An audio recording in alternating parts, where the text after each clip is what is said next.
des mandants qui sont la filière bois française. Ce comité est une forme associative qui a pour seul objectif de promouvoir l'utilisation d'une ressource et d'un matériau éminemment renouvelable qui s'appelle le bois.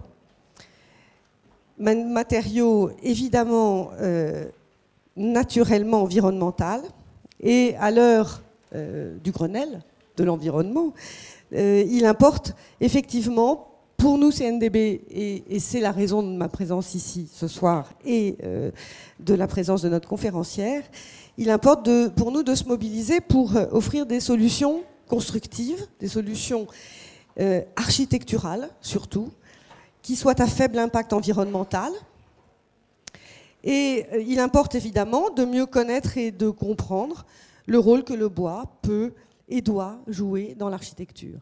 Alors je suis à l'est de la France, l'Alsace est très en avance dans cette réflexion. Alors c'est une raison éminemment valable d'être là aujourd'hui. Et c'est pour ça que j'ai pris langue avec votre directeur, M. Bach, que je remercie, et qui a accepté que se tienne ce soir cette conférence d'architecture autour d'une thématique qui est celle du bois et du développement durable. Maintenant, je veux surtout remercier la conférencière, Dominique Gozin-Müller. Je pense que certains d'entre vous la connaissent, mais je suis très heureuse au nom du CNDB et très honorée qu'elle ait accepté de vous offrir cette conférence ce soir, parce qu'après un diplôme à l'école d'architecture de Paris-Tolbiac, UP7, il y a déjà quelques temps, eh bien Dominique Gozin-Müller a quitté l'atelier de Roland Schweitzer à l'école pour faire un certificat d'études approfondies sur la construction bois. On était dans les années 80 et elle vit à Stuttgart depuis lors avec son mari et ses 2 enfants. Elle est passionnée depuis toujours d'architecture et de construction bois, d'architecture environnementale et de construction bois. Et elle partage cet enthousiasme avec nous au CNDB depuis longtemps. Et c'est pourquoi je lui avais demandé d'intervenir. C'est une conférencière émérite et elle est une auteure également, très réputée. Mais si, parce que nous, au CNDB, on a ces ouvrages depuis bien longtemps, on s'est appuyé dessus dès le départ, Construire avec le bois. Première édition, deuxième édition, et puis tous ceux qui ont suivi, architecture écologique, 25 maisons bois, 25 maisons écologiques et des tas de projets. Donc peut-être elle vous parlera. Aujourd'hui, elle fait partie des gens qui ont fait connaître en France, alors en France de l'intérieur, hein, l'architecture du Vorarlberg, parce que ce petit land eh bien, était parfaitement inconnu, et la qualité architecturale avec le bois, elle nous l'a fait connaître. Au CNDB, elle nous a beaucoup ouvert les yeux, donc je lui en sais gré, et je parle au nom du comité. Voilà, et puis aujourd'hui, vous la connaissez un peu, puisque après avoir été professeur associé à Nancy, à l'école d'archi, eh bien, elle vous a rejoint à l'école de Strasbourg, donc bravo, merci Dominique. Et comme c'est un enseignement qui est complètement axé sur la thématique de ce soir, eh bien, il est plus que temps que je lui confie la parole pour une conférence qu'elle a intitulée « L'architecture en bois moteur d'une approche éco-responsable ». Merci à tous d'être venus. Et je ne voudrais pas lâcher ce micro sans rappeler que l'émission du CNDB, il y a des sites internet, il y a des revues d'architecture. Et là, j'ouvre une parenthèse et je fais un mea culpa. La logistique n'a pas suivi. Vous auriez dû avoir ce soir des séquences bois à disposition. Ils vont arriver dans la semaine. Ça arrive, des petites pannes de logistique. Donc, et je ne voulais surtout pas lâcher ce micro sans rappeler que le travail que nous faisons, nous au CNDB, nous le faisons en corrélation, en partenariat permanent, en feedback avec la filière bois régionale, dans chaque région. Et ici, c'est Fibois Alsace. Et c'est très important, le travail mené par Fibois Alsace. Voilà. Ils sont à Strasbourg et très faciles à trouver. Donc maintenant, je donne tout de suite la parole à Dominique Gauzin-Müller et je vous remercie de votre attention.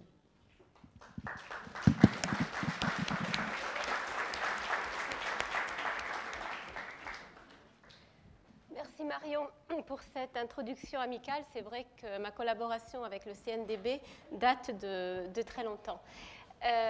Quand Marion m'a demandé de vous faire une conférence sur le thème bois et environnement, je me suis vraiment demandé comment l'aborder parce qu'il y a de très nombreuses manières de le faire.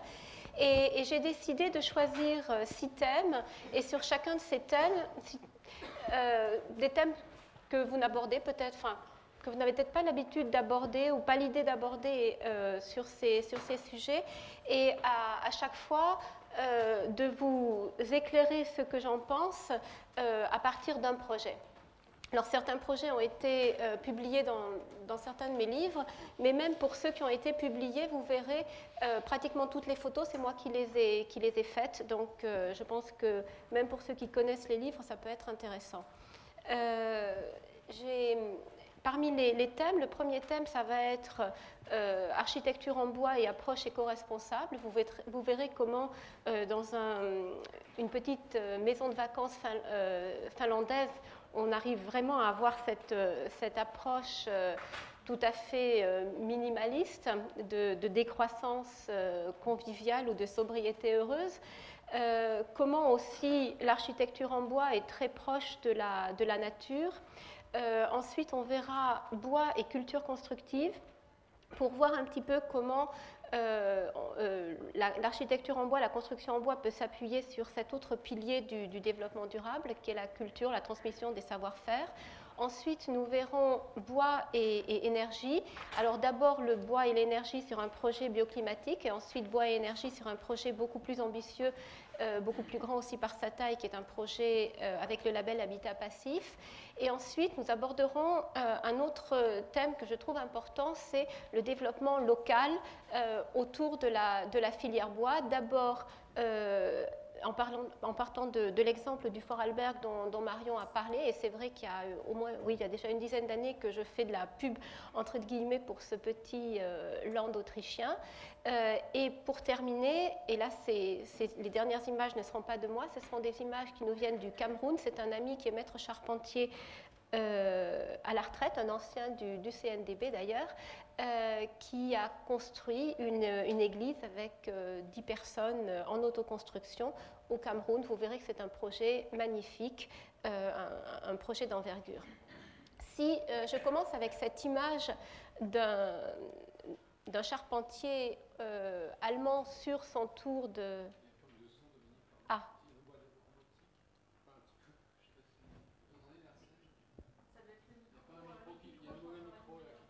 Celui-là, tiens, peut-être celui-là.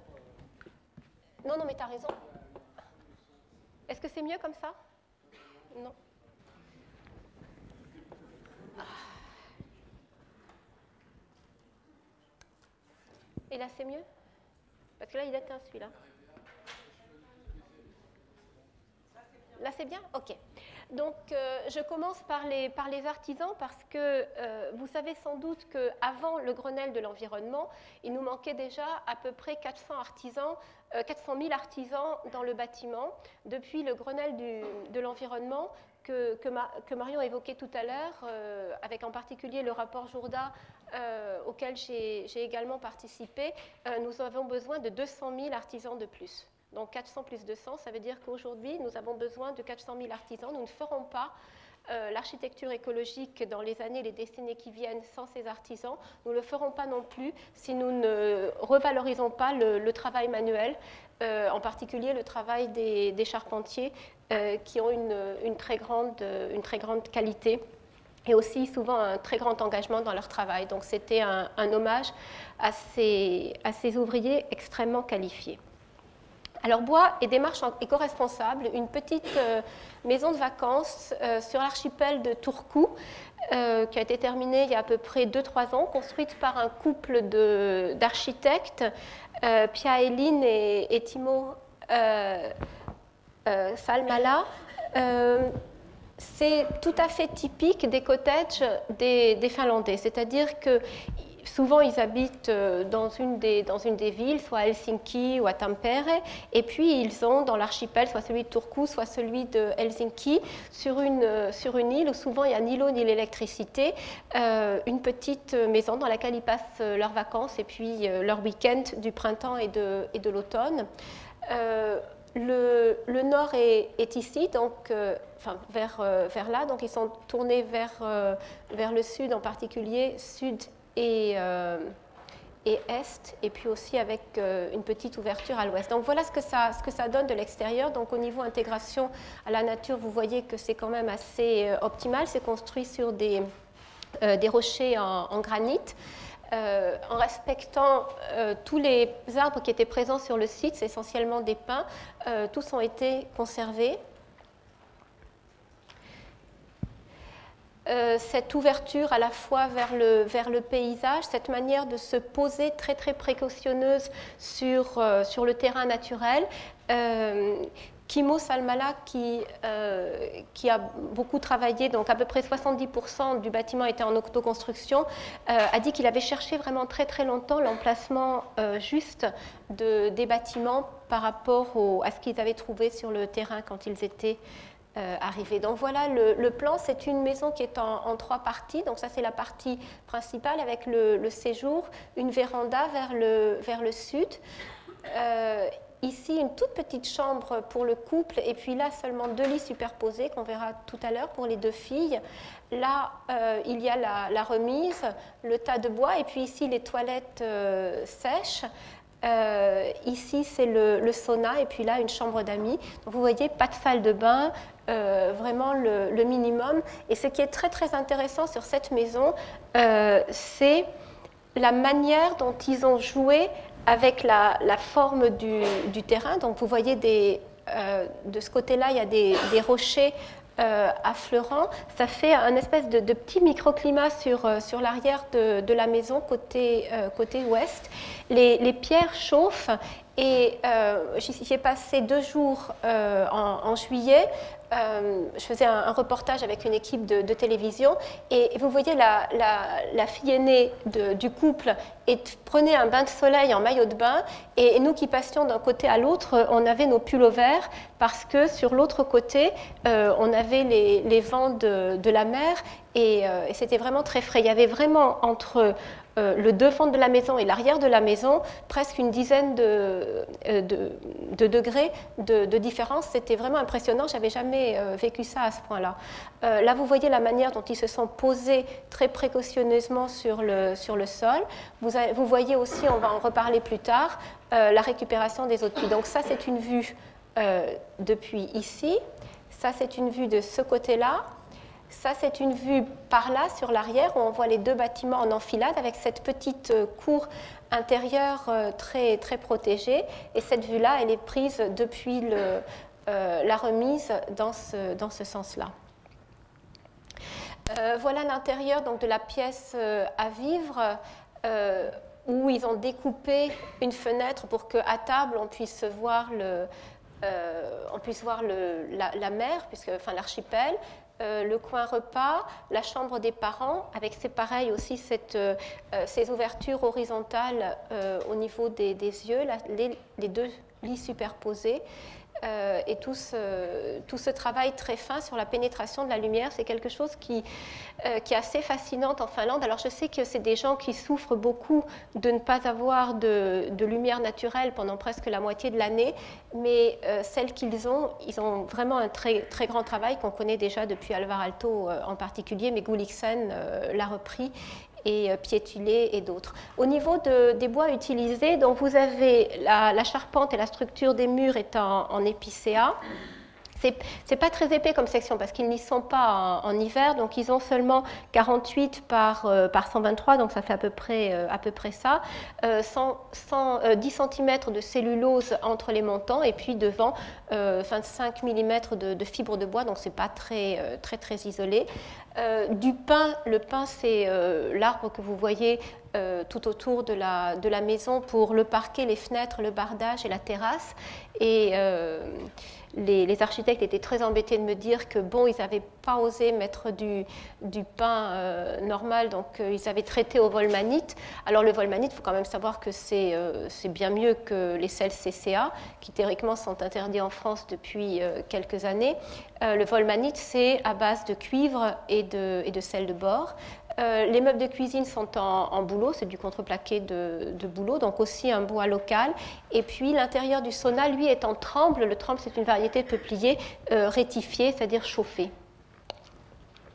Donc le pin, l'arbre qu'on trouve sur le site, avec, vous voyez, des lichens, une végétation très maigre, assez sèche sur ce granit.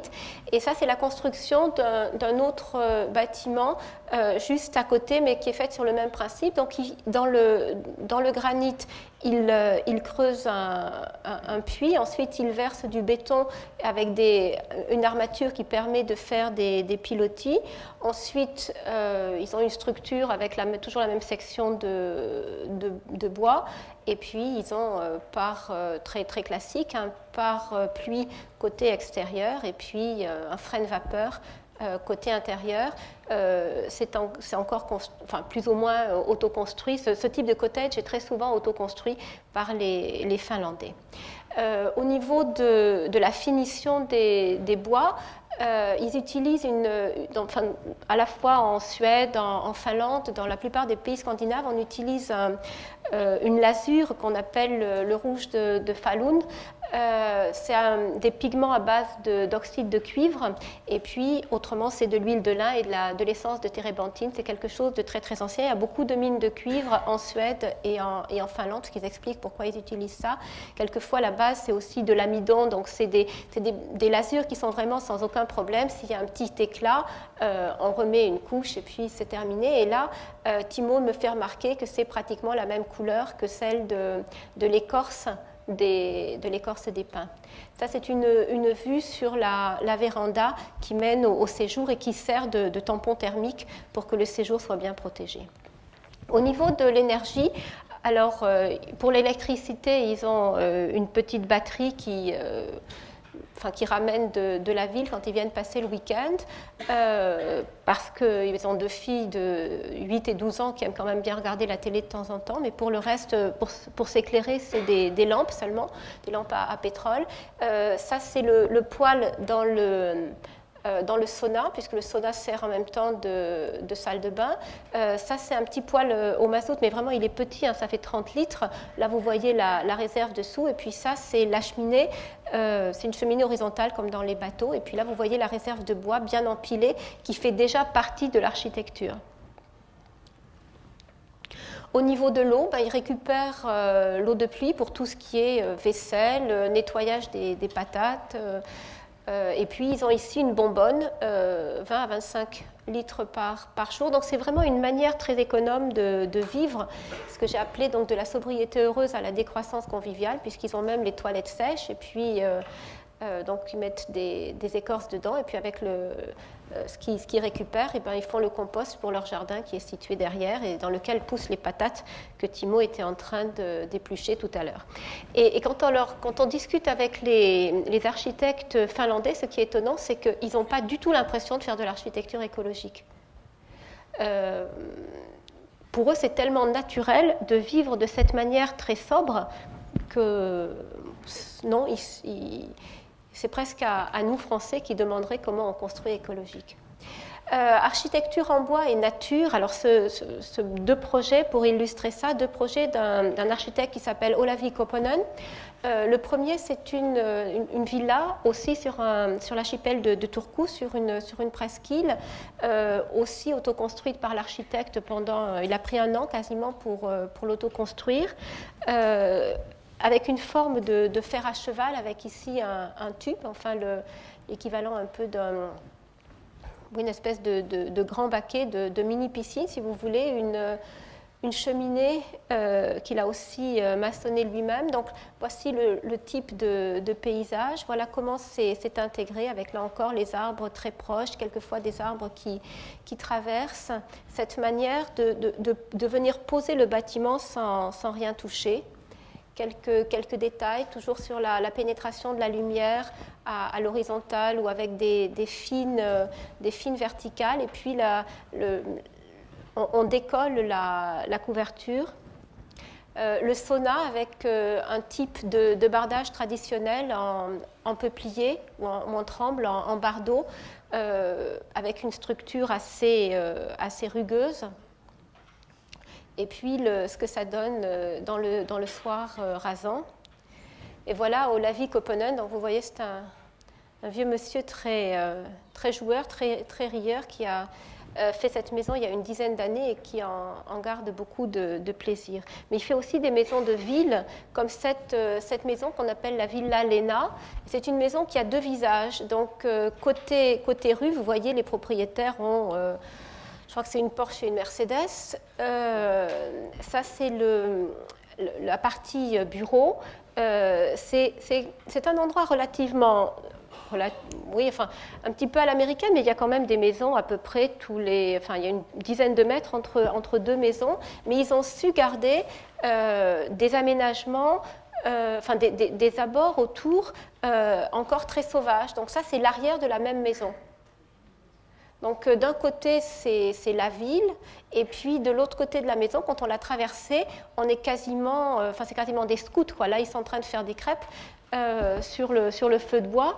Je trouve ça très, très fascinant qu'on puisse arriver sur une seule maison à avoir des vues aussi différentes d'un côté à l'autre. Alors voilà le plan de cette maison. C'est une maison très, très surprenante, une maison où il n'y a pas de porte. Enfin, quasiment pas de porte, seulement pour les WC que vous voyez ici, la salle de bain. Mais pour tout le reste, il y a éventuellement une porte coulissante, mais c'est one space, donc un seul espace. Là, cet espace-là est devenu un bureau. Ça, c'est l'espace du séjour avec un décaissé ici. Là, c'est la chambre.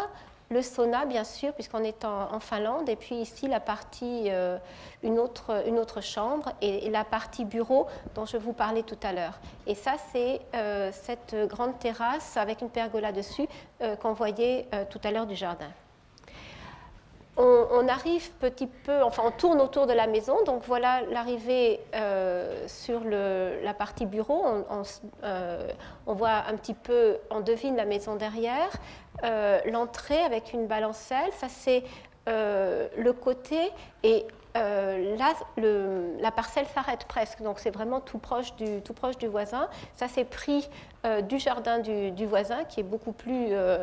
polissé, c'est du gazon anglais carrément, et il me demandait même ce que je pensais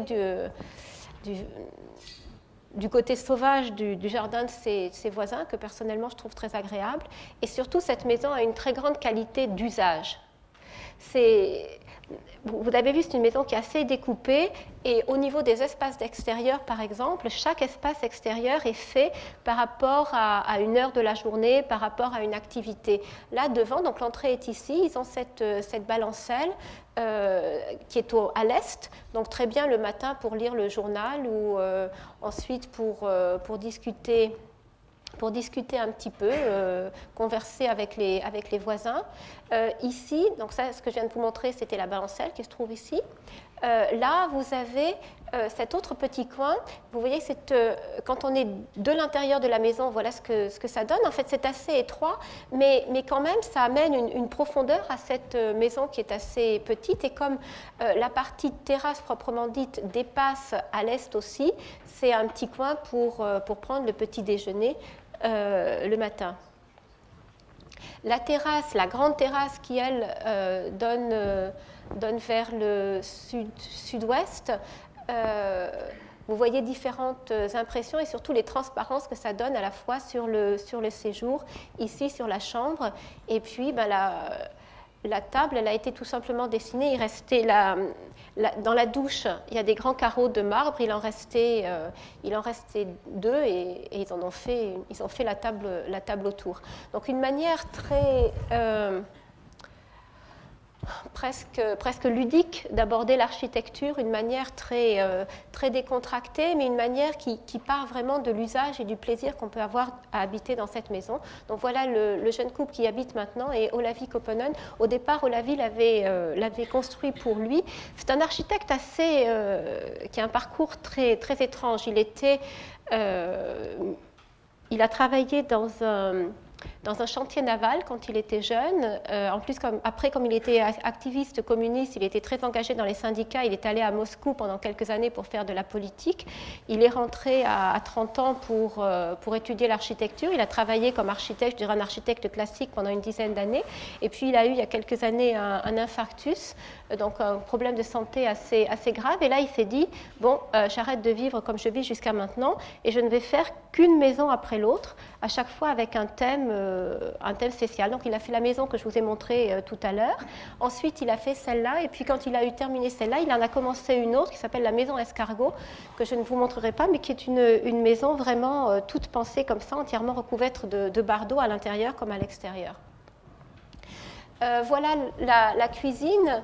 Alors les jeunes couples n'ont pas d'enfants, mais ils ont 2 siamois qui sont très joueurs.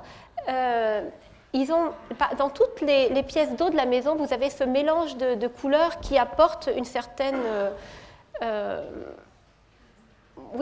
tout le reste est en bois, donc relativement uni, relativement sobre. Et on a ces points de couleurs dans la cuisine, dans la salle de bain, dans les toilettes. Et vous voyez à chaque fois cette pénétration de la lumière naturelle dans toutes les pièces. Dans le WC, enfin, le WC qui est à côté de la cuisine, c'est au-dessus du lavabo et du miroir. Dans l'autre WC, c'est horizontalement, en plafond. Toujours ce travail dans chaque pièce, la lumière naturelle. Voilà le séjour salle à manger. Alors c'est un petit peu difficile à comprendre quelquefois. Donc là, vous retrouvez la terrasse que nous avons vue tout à l'heure. Et puis ici, cette cheminée qui est une cheminée en terre crue, qui a été, maçonnerie plus terre, qui a été aussi formée par l'architecte et qui est légèrement décaissée pour avoir un coin feu un peu protégé. Une autre pièce très intéressante, c'est cette pièce-ci, le bureau. Alors, cette photo-là est prise d'ici, donc vous voyez le petit creux. Alors autant le creux que je vous ai montré tout à l'heure, c'était un creux végétal dans lequel il y a du lierre qui pousse, de la végétation, autant ici il voulait un espèce de petit patio minéral avec, vous voyez, c'est des éclats de verre bleu. C'est l'entreprise qui fabrique les vases d'Alvar Aalto. Donc en fait, il en a commandé un petit camion et ils lui ont apporté ça. Il en a mis, vous verrez, à plusieurs endroits, dont ici pour faire une espèce de ruisseau dans son creux. Donc là, on voit la terrasse, le séjour en transparence. Là, vous voyez le coin bureau suspendu ici et puis là, contre le poteau. Et puis là, encore cette transparence qui n'est bloquée que par des rideaux.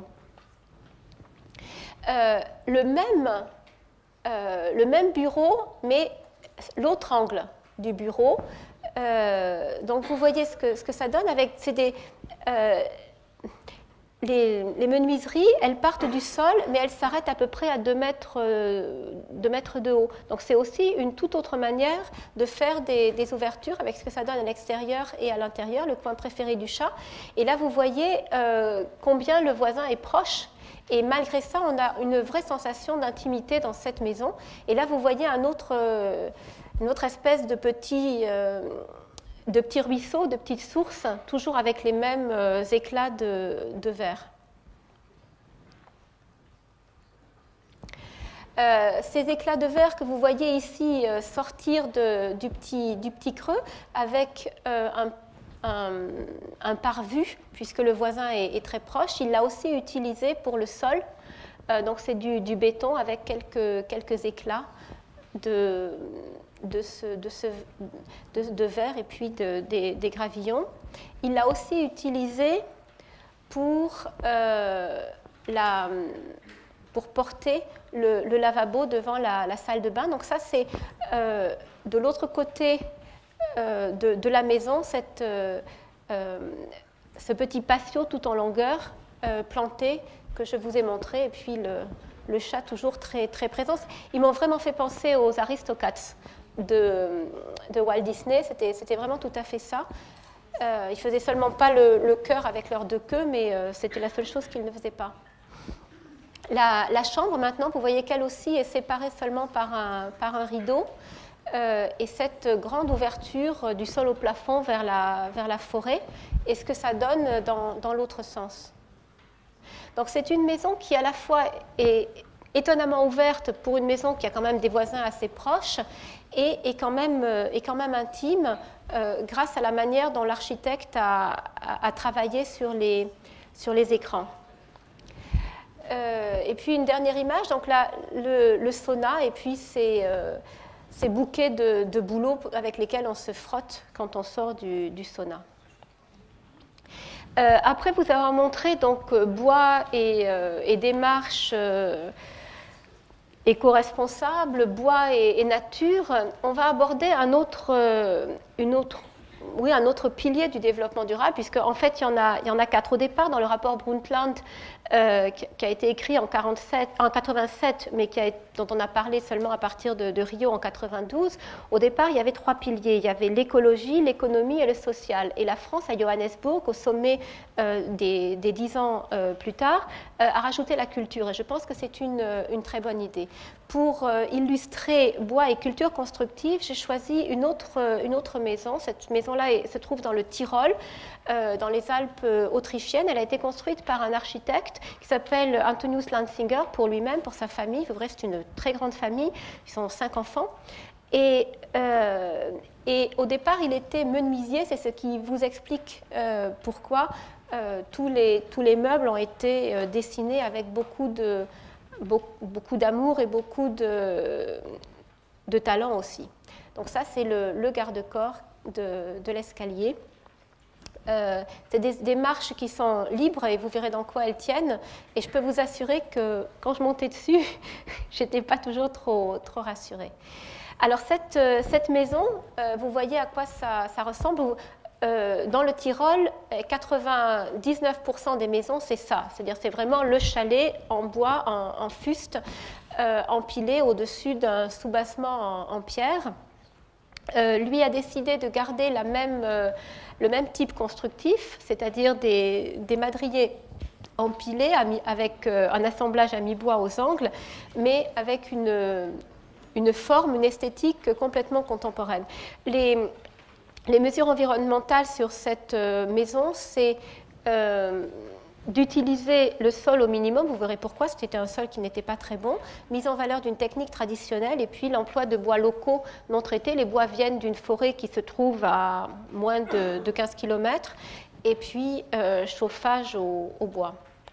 Donc la maison est construite contre une falaise. Le terrain était assez difficile, d'abord parce que la pente était très forte, une pente de 35%, et en plus, le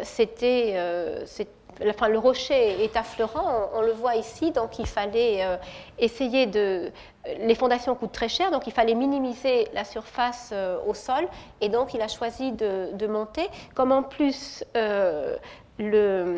la colline, la falaise, elle est face au nord, vous comprenez pourquoi il montait. Puis il y a aussi une forêt qui cache les rayons du sud, donc vous comprenez à la fois pourquoi le terrain n'était pas très cher et aussi pourquoi il faut monter pour avoir la vue et le soleil. Le plan est assez complexe. Je vous avoue qu'il faut vraiment être allé dans la maison pour le comprendre parce qu'il y a des demi-niveaux un peu partout. Alors, au niveau du rez-de-chaussée bas, donc déjà ici, on a une partie sous lequel il range ses voitures avec des pilotis. Ensuite, ça, c'est la salle à manger. Ensuite, on a la cuisine. Au-dessus, on a une galerie ici. Il y a quelques marches entre la salle à manger et la cuisine. Ensuite, on a une galerie. Ensuite, ça, c'est la chambre des enfants, la chambre des parents, et puis un coin bureau, et puis en haut, la terrasse. Accessible en faisant des acrobaties.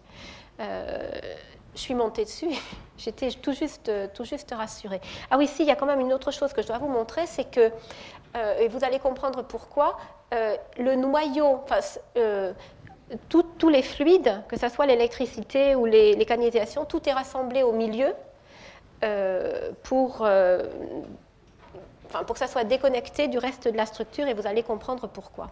Donc là, cette coupe vous montre un petit peu pourquoi je vous disais que c'était très compliqué. Donc à ce niveau-là, vous avez la salle de séjour, la cuisine est ici derrière le Karlhofen, là la galerie, l'étage des enfants, l'étage des parents et la terrasse, avec des hauteurs donc, qui varient de 5 mètres pour le séjour, à 3,80 m pour la cuisine, 2,20 m pour la chambre des enfants et 3,50 m pour la chambre des parents. La chambre des parents, alors vous voyez là encore tout un travail extrêmement subtil sur la pénétration de la lumière naturelle. Si un jour vous devez construire un bâtiment en madrier ou en rondin empilé, vous verrez très vite que le problème c'est les ouvertures. Comment est-ce que je les fais? Comment est-ce que je résous le problème, surtout dans un bâtiment qui fait 12,50 m de haut. Le problème majeur sur ce type de construction, vous savez ce que c'est? Le tassement, oui, ça a un nom spécial pour le bois. Non, le fluage. Le fluage, c'est une espèce de frottement intérieur dans le matériau bois qui accentue le tassement. Et vous avez une idée du tassement de cette maison de 12,50 m après 1 an de mise en service? Quelqu'un a une idée, non? Personne n'ose? C'est dommage. 15 cm. Donc, vous avez vu, la chambre des enfants, elle fait que 2,20 m. J'espère pour lui qu'ils ne deviendront pas trop grands. Là, vous voyez, ça, c'est les meubles, la table à langer dessinée par Antonius Lanzinger dans la chambre des parents. Alors ça, vous vous demandez peut-être ce que c'est. Vous avez une idée? On en verra aussi à l'extérieur. C'est tout simplement pour monter et pour pouvoir nettoyer les vitres.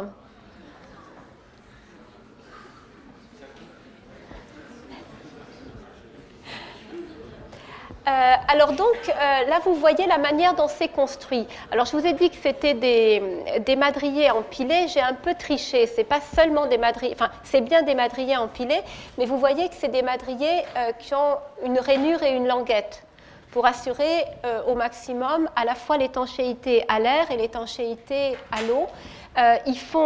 C'était des madriers au départ de 18 par 18, et donc, en fait, ça fait 16 de hauteur plus les 2 cm des rainures et languettes. Le sapin, je vous l'ai dit, provient du Achental, donc c'est une forêt qui est toute proche. En fait, Antonius Lanzinger voulait essayer d'avoir 20 ou 22 cm d'épaisseur pour ses madriers. Le problème, c'est qu'il n'a pas trouvé d'entreprise ayant une machine capable de faire des rainures et languettes de ce type pour une aussi grande section. Donc, il a fallu qu'il limite à 18 cm. Au départ, il s'était dit que peut-être il serait obligé de rajouter une isolation par l'intérieur et un parement. Ils ont déjà passé 3 hivers dedans, ils ne l'ont pas encore fait. Ils ont expliqué qu'en hiver, comme le séjour salle à manger est en bas, il y fait assez froid puisque la chaleur monte. Donc, soit ils mettent un pull de plus, ou alors ils se réunissent plutôt dans la cuisine les jours où il fait vraiment trop froid. C'est des gens, là encore, qui ont une manière de vivre très, très sobre et encore très, très naturel. C'est-à-dire qu'ils sont capables de renoncer volontiers à un confort vivre comme ils pensent que c'est bien. Alors ça, c'est une manière assez élégante de résoudre le problème des liaisons aux angles, puisque dans un assemblage à mi-bois, il y a de très très nombreuses solutions, mais eux, ils utilisent ce qu'ils appellent la serrure tyrolienne, qui a un avantage, c'est que c'est absolument symétrique. Donc, ils ne sont pas obligés d'avoir, comme par exemple un côté mâle et un côté femelle, ils arrivent à avoir le même côté et à pouvoir les assembler. Et donc, bien sûr, ce type de liaison qui est symétrique a facilité la préfabrication des assemblages. Donc, tout a été préfabriqué en atelier et ça a été monté en 6 semaines par 3 charpentiers.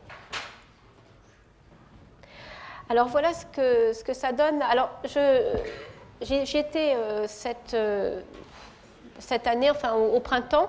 Donc c'est vrai que c'est pas le meilleur moment pour prendre des photos. D'abord parce qu'il avait plu la veille, donc bon, on le voyait peut-être beaucoup, et surtout parce que la maison est dans le mauvais moment où on passe du marron chaleureux du bois au grisaillement. Donc selon les faces, c'est plus ou moins grisé, mais d'ici peu de temps, tout sera régulièrement gris, comme ici. Est-ce qu'il y a quelque chose que vous remarquez sur cette photo ?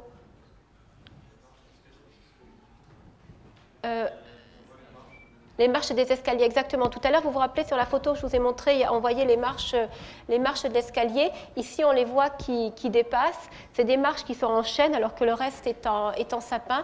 Et c'est des marches qui sont libres, je vous le disais. Elles sont seulement pincées. Enfin, elles font à peu près 90 de large. Elles sont pincées dans l'épaisseur des 18 cm des madriers. Et tout le reste est en porte-à-faux. Et là, voilà encore à nouveau les crochets pour pouvoir monter et aller nettoyer. Ils font de l'escalade dans les Alpes. Je pense que l'architecte n'aurait peut-être pas forcément pu réaliser ce bâtiment s'il n'avait pas bénéficié de l'aide d'un des meilleurs ingénieurs bois de sa génération, en Europe en tout cas, parce que récemment vous avez accueilli ici Elio Olga, qui est en Amérique du Sud certainement le plus grand ingénieur bois. Donc chez nous en Europe, c'est Konrad Merz. Et ils ont travaillé ensemble, Antonius Lanzinger et Konrad Merz, pour voir comment arriver à maîtriser le fluage, comment éviter aussi le renversement pour la structure. Et ils ont décidé en fait, de faire des ancrages. Il y a 5 tirants. Un petit peu, peut-être que vous connaissez le bâtiment qui avait été fait par Peter Zumthor en 2000 pour l'exposition universelle de Hanovre. C'était aussi un petit peu le même système, sauf que Peter Zumthor, donc il avait une espèce de labyrinthe en bois superposé, en piles de bois, et lui, il avait une plaque métallique horizontale, ensuite des tirants de chaque côté, une plaque métallique en haut, et régulièrement, puisque ça durait à peu près 6 mois entre le chantier et puis la durée de l'exposition, et ils avaient formé des équipes qui régulièrement revissaient les boulons, parce que là aussi il y avait un fluage, mais c'était beaucoup moins haut, la hauteur était que la moitié de ce qu'il y a là. Donc ici, il a fallu qu'ils utilisent le même principe, et ils l'ont fait à l'intérieur même du mur. Et quand vous montez sur la terrasse, vous voyez les boulons qu'ils doivent resserrer de temps en temps pour assurer la stabilité de la construction. C'est le type de construction expérimentale qu'on fait bien sûr quand on est architecte, essentiellement pour sa propre maison. Je vous ai dit qu'un des autres gros problèmes de ce fluage, de ce tassement, ce sont les vitrages. Comment est-ce qu'on fait? Donc là, vous voyez qu'ils ont étudié tout un système qui permet aux éléments de glisser. On va voir tout de suite un autre exemple. On voit que ça peut glisser pour pouvoir s'adapter sans qu'il y ait un problème d'éclatement des vitrages. Et la plupart des ouvertures, donc ça c'est une grande ouverture qui va sur les 3 niveaux en fait, il y a beaucoup d'ouvertures qui sont zénithales en particulier dans la chambre des parents et au-dessus de l'escalier. Une autre manière de régler le problème, c'est de prévoir un jeu. À l'intérieur, là vous avez, on est dans le rez-de-chaussée, enfin, le rez-de-chaussée bas. Dans la salle à manger, vous voyez la galerie que je vous ai montrée tout à l'heure sur la coupe et sur les plans. Ça, c'est le conduit du poêle. Tous les meubles ont été dessinés par Antonius Lanzinger. Ça, c'est l'étage des enfants. Vous vous rappelez, tout à l'heure, je vous ai dit que comme il y avait un fluage et que la maison, elle bougeait, il fallait bien sûr que la partie centrale avec les fluides, tout ce qui concernait la salle de bain, etc., il fallait que ça ne bouge pas, ou que ça puisse s'adapter. Donc là, le coin douche est décollé, donc il y a une espèce de noyau dur en béton autour des conduits, et le reste peut légèrement bouger. Donc la salle de bain des enfants, le petit coin, là encore avec des éléments très fins pour l'éclairage. Ici, c'est le haut de la fenêtre qu'on voyait tout à l'heure. La cuisine, alors c'est aussi Antonius Lanzinger qui l'a fait. La cuisine, elle est toute en béton, y compris l'évier est en béton, et puis avec des éléments. Donc ça a été un élément en béton coulé, et les portes et le reste sont en bois. Ça, c'est une plaque de marbre rose qu'on trouve à 3-4 km de la maison. Les meubles sont en sapin blanc, sauf ici, je crois que c'est de l'érable pour ces meubles-là. Donc là, bois et béton. Et puis ça, c'est la salle à manger vue de la galerie. J'ai malheureusement oublié de vous mettre une photo. Ce qu'on ne voit pas ici à droite, il y a une cheminée qui est juste une plaque de marbre rose, mais elle, pas polie comme celle-là, mais irrégulière, et qui sert de cheminée. Donc il y a à la fois un poêle en bas dans la salle à manger, donc ici le poêle est là, une cheminée, un foyer ouvert sur lequel ils font des barbecues dans la cuisine, et à chacun des étages de chambre, à nouveau, un poêle. Donc uniquement du chauffage au bois par le poêle, pas de chauffage central. Donc là, on vient de voir bois et techniques constructives. Donc ce qu'on peut faire en essayant d'adapter à une construction moderne, une construction, un savoir-faire ancien.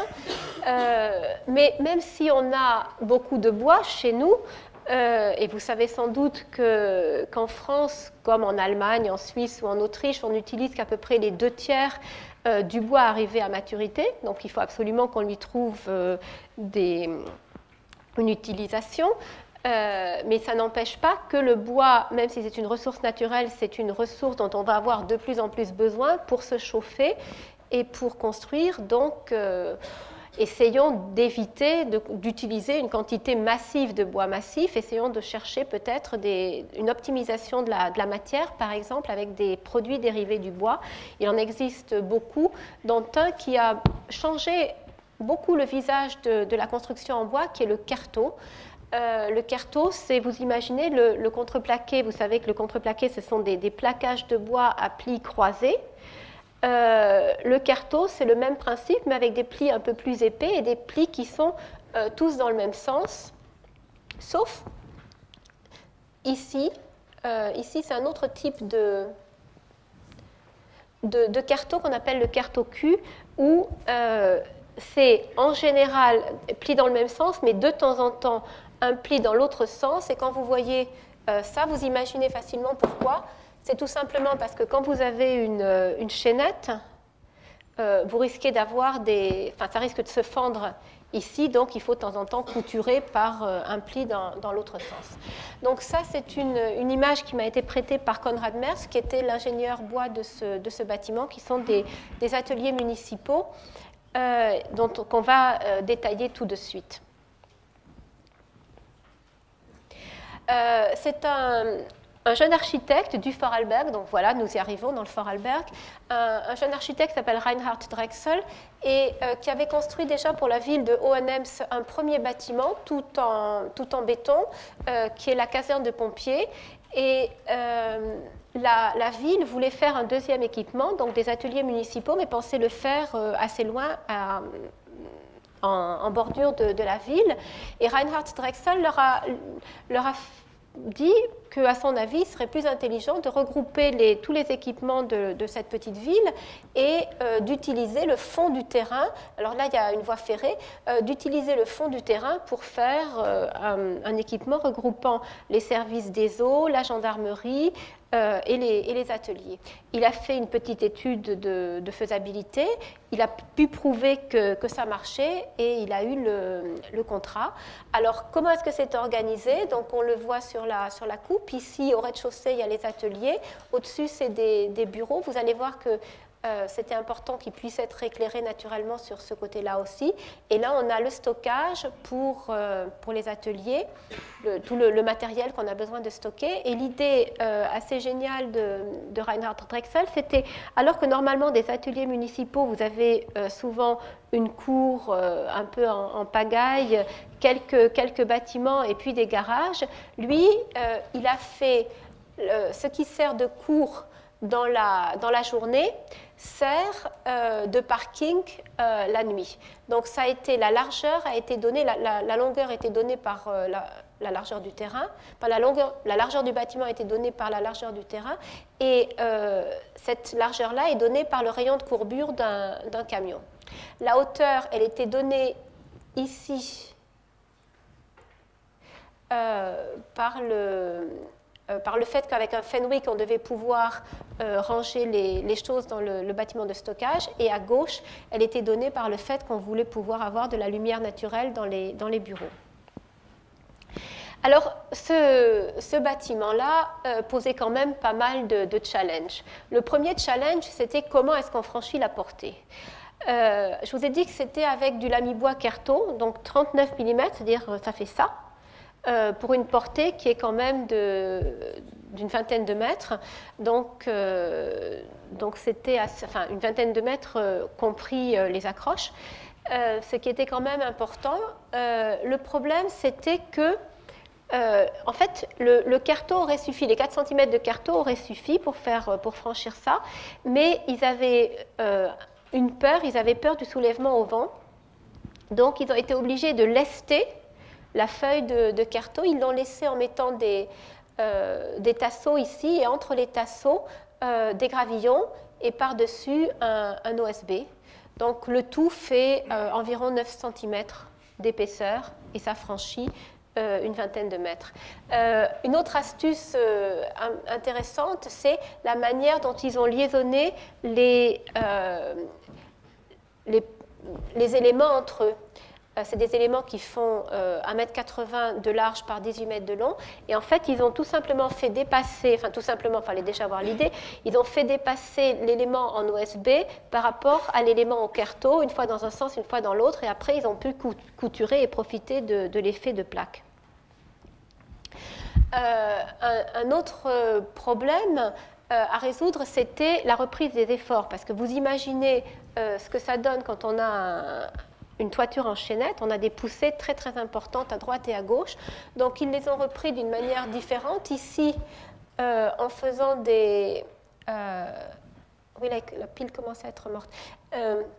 En faisant des refends tous les 7,20 mètres, des refends très très épais et sur toute la longueur du bâtiment, enfin avec des éléments assez épais. Donc là, ça a été repris comme ça. De toute façon, le sol, c'est dans la vallée du Rhin, donc le sol n'était pas bon. Donc il fallait qu'ils fassent des pieux de fondation assez profonds, à peu près une vingtaine de mètres. Et là, ils ont repris les efforts, dans cette partie qui est métallique, ils ont repris les efforts grâce à une triangulation des éléments, et puis de temps en temps, il y a des cages d'escalier qui servent de contreventement. On voit ici les cages d'escalier qui sont contreventés par des panneaux 3 plis. Donc voilà ce que ça donne quand on est à l'intérieur. Ça fait en fait plus salle de bal qu'ateliers municipaux. En tout cas, c'est très chic pour des ateliers municipaux. Ça, c'était encore une photo que j'ai prise pendant la fin du chantier.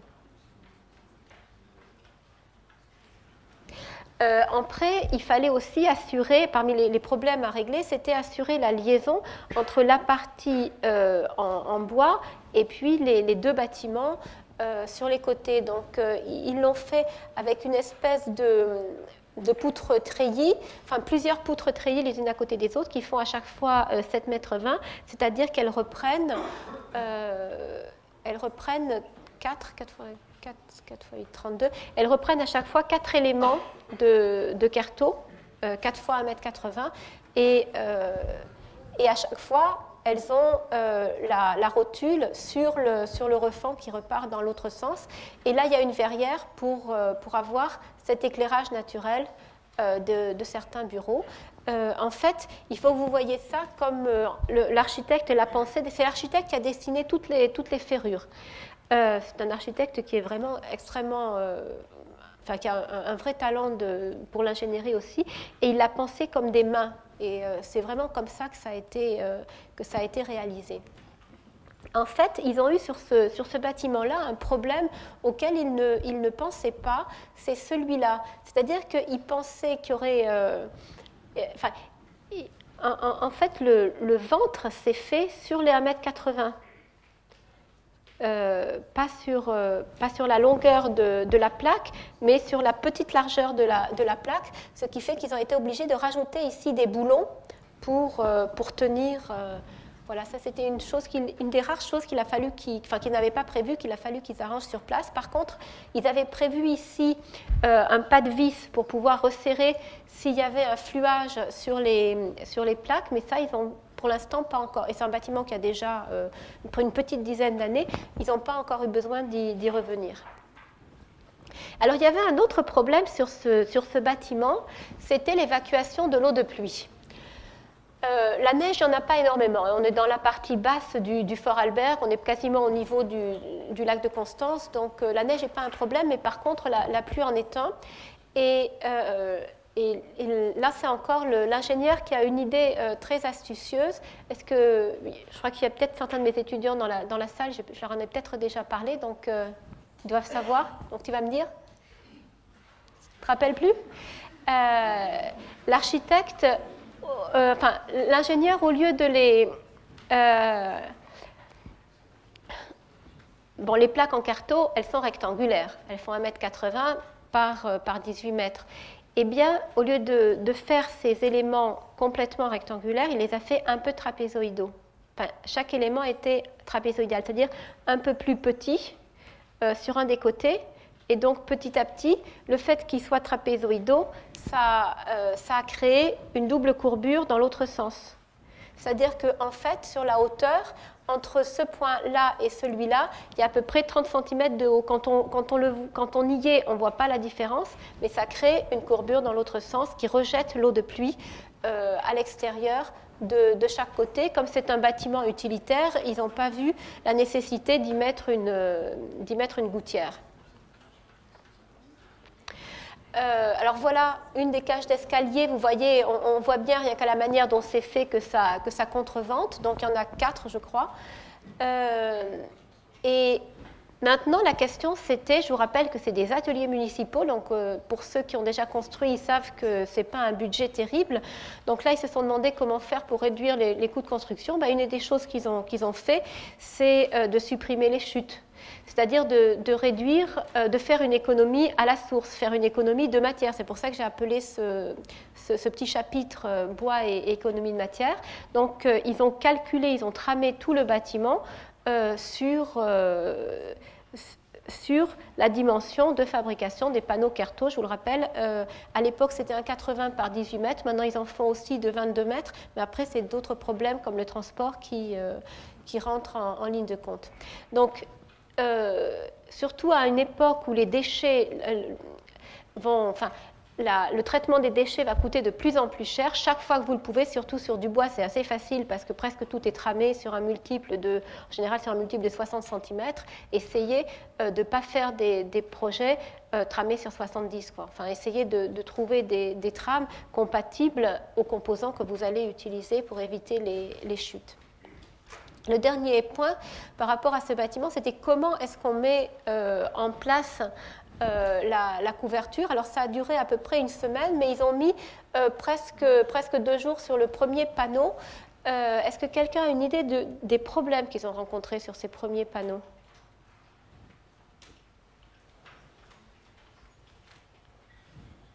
Pas de proposition? Je vous ai montré tout à l'heure comment ils étaient fabriqués. En fait, vous vous rappelez, je vous ai dit que c'était fabriqué avec en bas une plaque de Certo, au-dessus des gravillons, et après une plaque en OSB de 19 mm. Le problème, c'est qu'ils avaient trop couturé la plaque en OSB, donc les plaques ne pouvaient pas prendre la forme naturelle de chaînette parce que c'était trop rigide. Donc il a fallu qu'ils enlèvent quelques clous pour que l'ensemble soit plus souple. Là, on voit que c'est vraiment très souple.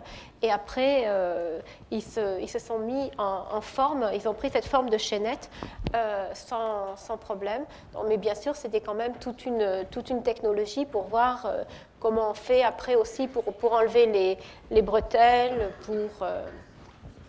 Donc un chantier passionnant. Pour tous ceux qui ont participé, je pense. Bois et énergie maintenant. Donc vous voyez, on balaye vraiment beaucoup de thèmes, mais à mon avis, le rapport du bois et de l'environnement est vraiment multiple, et l'utilisation du bois présente vraiment de nombreux avantages à tous ces titres-là. Donc, bois et énergie, ça se marie très bien avec les principes bioclimatiques, comme pour cette maison qui se trouve aussi dans le Vorarlberg, une maison de l'architecte Wolfgang Ritsch à Brandt, dans une station de montagne. Alors là, vous pouvez déjà voir quelques principes un peu d'une maison écologique. Vous imaginez que ça, ce n'est pas la façade nord, que ce n'est pas pour rien qu'il y a une casquette ici pour protéger donc, les rayons du soleil. Ici, vous avez un biotope dans lequel viennent les eaux de pluie récupérées. Et ici, vous avez des capteurs solaires thermiques. Ils sont verticaux. Vous savez pourquoi ils sont verticaux ?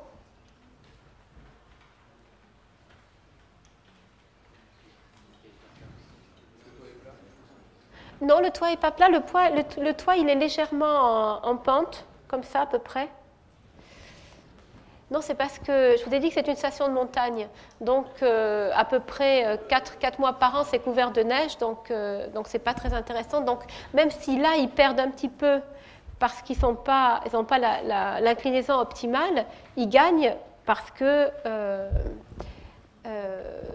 n'y a pas la neige. Donc voilà la situation.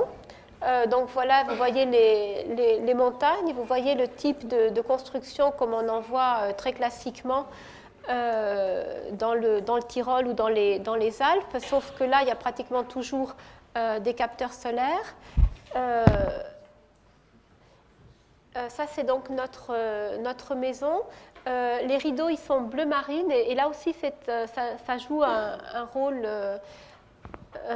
Ils ont fait des simulations, et c'était cette couleur qui était la plus efficace par rapport au climat intérieur, parce que eux, c'est vraiment, ils veulent surtout, leur problème à eux, c'est pas les surchauffes en été. Leur problème à eux, c'est de se chauffer en hiver. Ça, c'est un club de golf dessiné par le même architecte quelques années plus tôt. Au niveau des principes bioclimatiques pour avoir le climat d'été et d'hiver, confort climatique, confort thermique d'été et d'hiver, là on voit vraiment bien ces principes. C'est-à-dire que ce côté, le nord est par là, donc nord-est, l'angle nord-est-nord-ouest est très très bien isolé, très épais. Vous voyez quasiment pas d'ouverture, seulement ici une espèce de petit porche d'entrée. Enfin, vous verrez tout à l'heure un détail. Il est complètement vitré, mais il permet d'avoir un sas thermique. Et puis cet éclairage zénital qui est très, très agréable. Et puis, par contre, le sud est par là, donc l'angle sud-ouest est lui extrêmement ouvert, avec quand même une protection solaire. Et puis à l'intérieur des éléments massifs. Alors comment ils ont construit? C'était là encore à Ossature-Bois, avec environ 25 cm d'isolant. Dans le bâtiment, c'était en cellulose. C'est des photos que j'ai prises chez le charpentier qui a fait cette maison. Alors, j'ai pris la photo le jour où j'ai visité la maison, donc c'était bien sûr pas ce qui était utilisé pour la maison que je viens de vous montrer, enfin que je vous montre, mais le charpentier m'a dit que c'était du bois qu'on venait de lui livrer pour une maison. Donc une maison individuelle, c'est ça comme cubage de bois, donc c'est quand même pas énorme. Voilà des détails de la maison. Donc là, vous voyez toujours cet angle très très fermé, couvert de bardeaux. Là, c'est en épicéa. Là, vous voyez le petit élément qui sort, le sas thermique, vitré des deux côtés et opaque en métal de l'autre côté pour conserver l'intimité des gens. Et puis ici, très ouvert côté sud-ouest. Et ça, c'est le puits canadien, la prise d'air pour le puits canadien. Alors les deux niveaux de balcon filants au sud-ouest, le propriétaire, très, très content de sa maison. Et voilà aussi les deux aspects du bois qu'on trouve dans cette maison. Vous avez à l'extérieur cet aspect assez rugueux des bardeaux, assez traditionnel aussi, avec des chatoiements un petit peu. Là encore, il hésite entre le marron et le gris. Vous voyez comment c'est des bardeaux vraiment assez épais, taillés en biseau. Et puis à l'intérieur, un parquet en érable très fin, très... Donc, on dit toujours le bois, mais le bois, ça peut avoir des nuances extrêmement, extrêmement variées, à la fois au toucher, à l'aspect et sur la qualité de finition. L'escalier, donc ici à gauche, vous avez cette entrée que je vous ai montré, sas thermique que je vous ai montré tout à l'heure. Donc on monte l'escalier et il y a là encore tout un jeu de lumière. Donc cette fenêtre-là, c'est celle devant laquelle j'ai pris cette photo. Donc ça, c'est au-dessus du sas thermique. Donc vous avez la pénétration de la lumière naturelle, puisque préserver l'énergie, c'est non seulement penser à l'énergie de chauffage, mais aussi penser à l'énergie pour l'éclairage. Et plus on a d'éclairage naturel, moins on a besoin d'électricité. Donc là, on est à l'étage supérieur. Au rez-de-chaussée, il y a un petit gîte rural que je ne vous montrerai pas, mais en haut, c'est l'habitation principale des propriétaires. Donc là, vous voyez le couloir. C'est tout en sapin blanc du Fort Alberg. Le plafond, le parquet et les murs. Ici, c'est une cheminée qui donne de deux côtés. Elle donne de ce côté-là vers l'entrée avec une plaque en acier. C'est l'endroit où on met les bûches. Et de l'autre côté, ça donne aussi sur le petit stube très, très, très fermé. Là, c'est le bout du couloir à partir d'ici. Et ça, c'est la vue du couloir dans l'autre sens, c'est-à-dire quand on regarde vers le séjour. Avec cette ouverture, c'est seulement séparé par quelques meubles, tous dessinés par l'architecte. Et vous voyez, à chaque fois, c'est double jour, sauf dans le stube, parce que le stube, il a un plafond plus bas, mais toutes les autres pièces, la chambre d'une des jeunes filles ici, ou la chambre des parents, ça c'est le petit coin bibliothèque que vous voyez là, toutes les pièces ont un double jour. La salle à manger, cuisine salle à manger, ouverte sur un angle sud-est, sud-ouest. Meuble aussi dessiné par Wolfgang Ritsch. deux images côté cuisine, avec au nord cet éclairage, et puis côté coin salle à manger. Là, c'est le long de la façade sud. Et puis ici, le détail du raccord. Donc là, vous voyez, vous avez des triples vitrages et un détail très élégant sur la manière dont ça se raccorde. Et puis, bien sûr, il a rajouté des fins poteaux métalliques pour éviter d'avoir des grosses sections de bois. Donc, c'est une structure mixte, béton à certains endroits, quelques fins poteaux métalliques, et le reste, l'enveloppe épaisse, elle est à ossature bois, selon le principe que je vous ai montré tout à l'heure, des parois coulissantes entre la coin bibliothèque et la salle à manger. Voilà cette cheminée dont je vous parlais, cette cheminée en terre crue. Il y a un spécialiste de la terre crue dans le Vorarlberg qui s'appelle Martin Rauch. Il n'est pas architecte, mais il travaille beaucoup avec des architectes.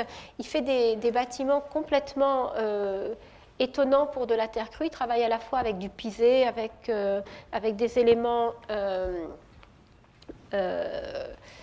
quelquefois aussi. Non, il travaille assez peu avec des briques compressées. Lui, il travaille vraiment surtout avec du pisé, mais du pisé avec des couches très très fines qui font en général que 5-6 cm et dans lesquelles il inclut de la poudre de briques, de la poudre de craie pour avoir des lits avec différentes couleurs. D'ailleurs, je vais faire un cours aux étudiants de Master 1 sur la construction en terre crue dans quelques semaines. Donc, Martin Rauch a développé aussi des poêles de masse en terre crue qu'il appelle LEMO, et avec une technologie intéressante puisque c'est des poêles qui ont aussi une réserve d'eau et qui sont combinés avec les capteurs solaires de dehors.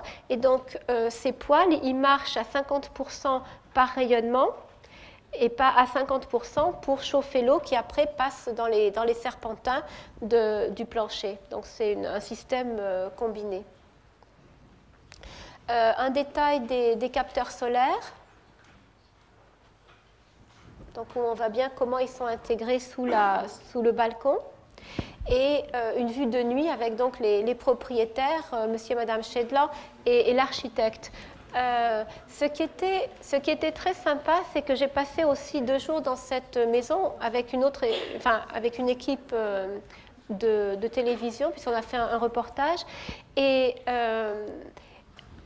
bon, j'étais chargée, entre autres, de faire l'interview.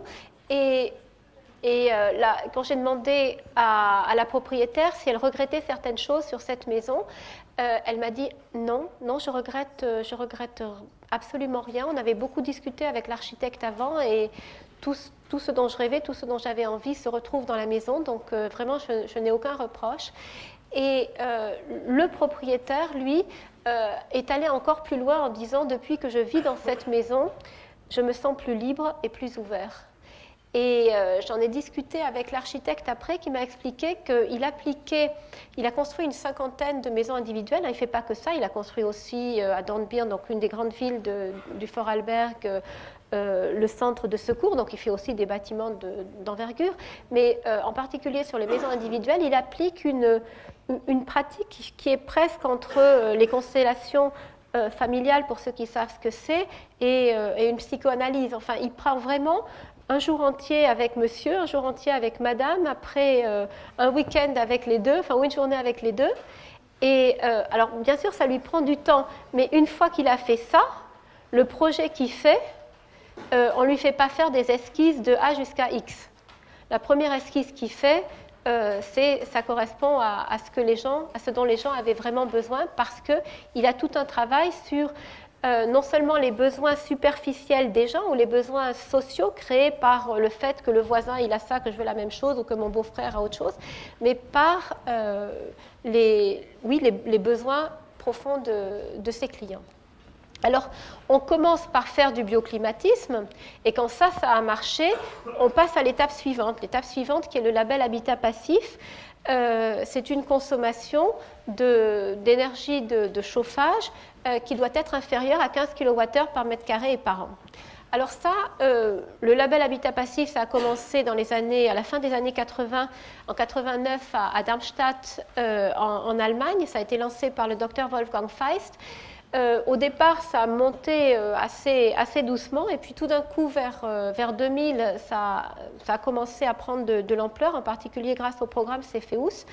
Et aujourd'hui, vous avez à peu près 6 à 7 000 bâtiments qui ont ce label. Au départ, c'était sur l'habitat, d'abord surtout maisons individuelles, après c'est passé habitat collectif, et maintenant on fait même des équipements publics comme le collège. Donc c'était le premier collège avec le label Habitat Passif d'Autriche, peut-être même d'Europe d'ailleurs. Regardez bien ce détail, c'est les classes. Je vous dis seulement pour l'instant que c'est les classes. Donc vous voyez qu'il y a 2 nus, un nu extérieur et un nu intérieur. Toujours ce travail sur la lumière naturelle.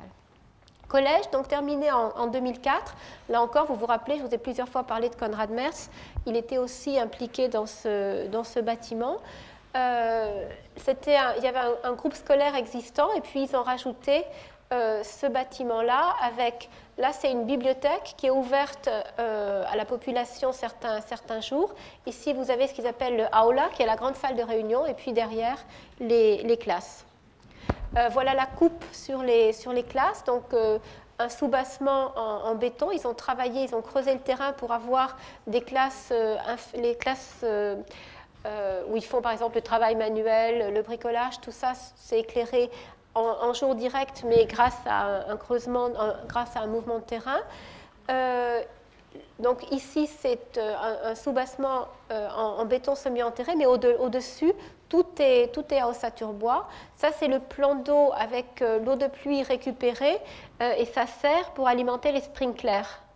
Puisque en Autriche, comme en Allemagne ou en Scandinavie, on accepte les sprinklers comme solution de protection incendie.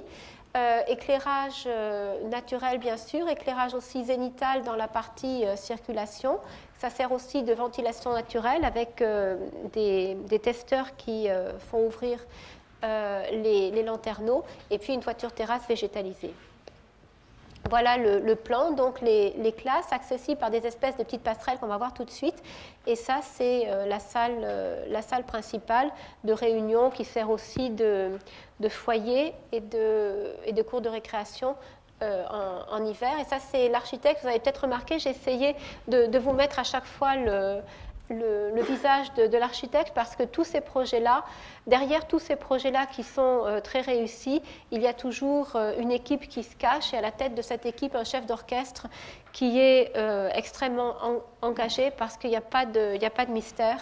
Un bon projet, c'est non seulement un projet partagé, mais c'est aussi un projet dans lequel l'architecte s'est engagé au-delà du minimum.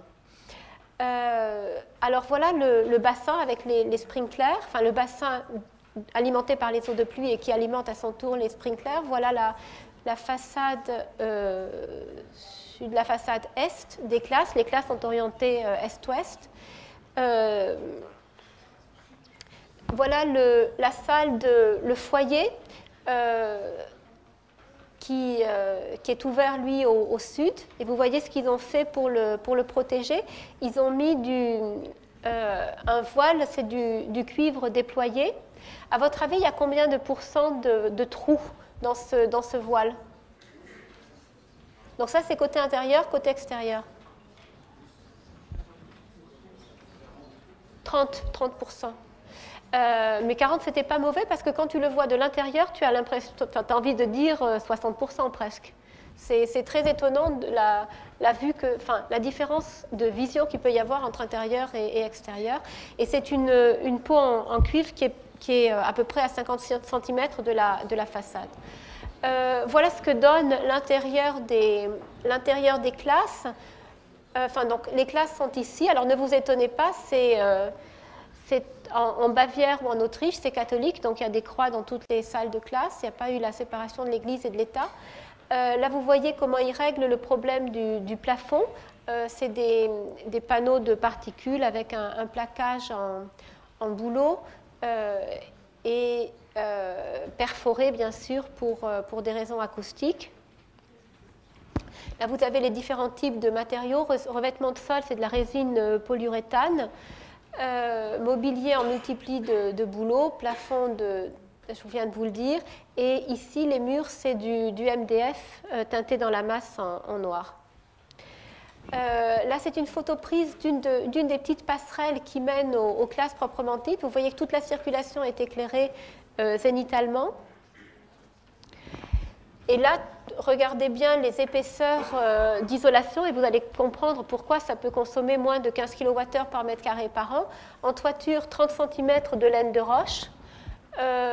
Plancher haut du sous-sol, très important quand vous faites un bâtiment avec le label Habitat Passif, il ne suffit pas de mettre de l'isolant dans les murs et dans la toiture, il faut aussi penser à la partie basse, il faut vraiment que ça soit le manteau complet, la bouteille thermos si vous voulez. Triple vitrage isolant avec un U de 0,6. En France, sur du triple vitrage, on a récemment Velux m'a fait de la pub en disant nous on a un U de 1 pour du triple vitrage et ils étaient un peu vexés quand je leur ai dit que j'en connaissais du bien meilleur. Et cadre plus vitrage 0,76 et les murs, donc vous voyez 12 plus 18 plus 5, 35 cm. Donc c'est les valeurs qu'il faut avoir. Pour le label Habitat Passif, vous devez à la fois avoir pour les murs, pour la toiture, un U autour de 0,11, 0,12, plancher haut du sous-sol entre 0,18 et 0,20, et puis pour les vitrages de l'ordre de 0,6, 0,7. Ça, c'est le puits canadien. Alors, vous connaissez sans doute des puits canadiens plus classiques. Ici, c'est un bâtiment de taille beaucoup plus importante, puisque c'est plus de 4000 m². Donc, ils ont un puits canadien. En fait, c'est des tuyaux qui passent sous le foyer que je vous ai montré, celui qui est protégé du côté sud par le cuivre déployé. Et donc, vous voyez, il y a 29 tuyaux. Non, je vous dis 29, je crois que c'est une bêtise. 1, 2, 3 et 3, 6 et 3, 9, 9 fois 3, c'est 27. 27 tuyaux en polyéthylène de 26 mètres de long, donc toute la longueur de la salle, diamètre 40 cm et espacement 60 cm. Et ils ont une pente de chaque côté vers de 1,5. Et ça, c'est les filtres de l'air extrait. En fait, c'est le canal dans lequel je me trouvais quand j'ai pris la photo, c'est le canal qui sert d'arrivée de l'air frais. Et donc, il y en a un de chaque côté. Mais bien sûr, il y a des bypass pour que, quand la température de l'air extérieur est entre 18 degrés et 22 degrés, on court-circuite le puits canadien, puisqu'on n'en a pas besoin. Le puits canadien, donc, il sert en été pour rafraîchir l'air neuf quand il est supérieur à 22 degrés, et il sert en hiver pour préchauffer l'air neuf quand la température est en dessous de 18 degrés. Alors ça, c'est l'installation. C'est de la ventilation double flux avec récupérateur de chaleur, et ce n'est pas un échangeur à plaques comme on connaît traditionnellement pour les installations de logement. C'est un récupérateur de chaleur avec un échangeur rotatif. Récupération de 85%. Ce qui est très intéressant sur ce bâtiment, c'est que alors que sur les bâtiments HQE que vous connaissez, vous en avez un ici à Strasbourg, mais on connaît aussi d'autres collèges ou lycées dans le nord de la France, très souvent les exigences thermiques qui pourtant étaient pas très hautes, en tout cas bien moins draconiennes que celles-là, en général, n'ont pas été remplies et c'est souvent largement dépassé. Alors que sur ce bâtiment, ils avaient prévu 14,6 je crois, aux simulations, et mesurés après 2 ans de service, ils sont arrivés à 11,14. Pourquoi ils y sont arrivés? Alors c'était parce que les architectes, les ingénieurs, toute l'équipe avait bien travaillé, mais il y a eu un rapport qui a été fait par un ingénieur thermicien et qui disait qu'une des raisons pour lesquelles ça avait si bien marché, c'était grâce aux gardiens de l'école, parce qu'ils l'ont formé dès le départ. Il a été choisi pendant le chantier, il a suivi une partie du chantier, c'était quelqu'un qui avait des connaissances techniques, Et dès la mise en service du bâtiment, ils savaient comment actionner tous les systèmes domotiques et très vite, ça a marché comme sur des roulettes. Donc, ils n'ont pas eu cette longue période qu'on a souvent d'adaptation. Ce qui est encore plus intéressant, surtout s'il y a des maîtres d'ouvrage dans la salle, c'est que le surcoût d'investissement, il n'a été que de 3%. Alors qu'en France, pour un bâtiment HQE, on compte plutôt entre 10 et 15% d'investissement supplémentaire. Alors, bien sûr, c'est un surcoût d'investissement de 3% par rapport à des coûts autrichiens. Mais, tiens, c'est vrai, j'ai oublié de vous le mettre, mais le prix du mètre carré sur ce bâtiment-là n'était pas vraiment excessif. Je ne vais pas vous dire de bêtises, mais c'était pas beaucoup plus que ce qu'on a en France. Non, je ne vais pas vous dire de bêtises, mais si ça intéresse quelqu'un, je peux lui donner les chiffres et je peux même lui donner un texte que j'ai écrit, une traduction d'extrait du compte-rendu après 2 ans de service. Donc c'est plus 3% sur coût d'investissement pour une baisse de la consommation de chauffage et d'électricité, puisque vous avez vu qu'il y a une grande pénétration d'éclairage naturel de 70 à 80%. Alors on va arriver maintenant à la dernière partie. Vous supportez encore ou faut arrêter? Ça va? Alors on arrive à la dernière partie. Il est quelle heure, Eric? Bon, d'accord. On arrive à la dernière partie de la conférence qui concerne le bois et le développement local. On commence par l'Europe. Alors ça, c'est encore une photo du Vorarlberg. Vous voyez que dans le Vorarlberg, ils ne font pas que des boîtes. Là, on doit ce bâtiment-là, c'est une maison individuelle de Philippe Lutz, c'est sa propre maison, et on doit la forme à sa femme, parce que sa femme lui a dit Philippe, je ne veux pas une boîte, je veux une hirondelle.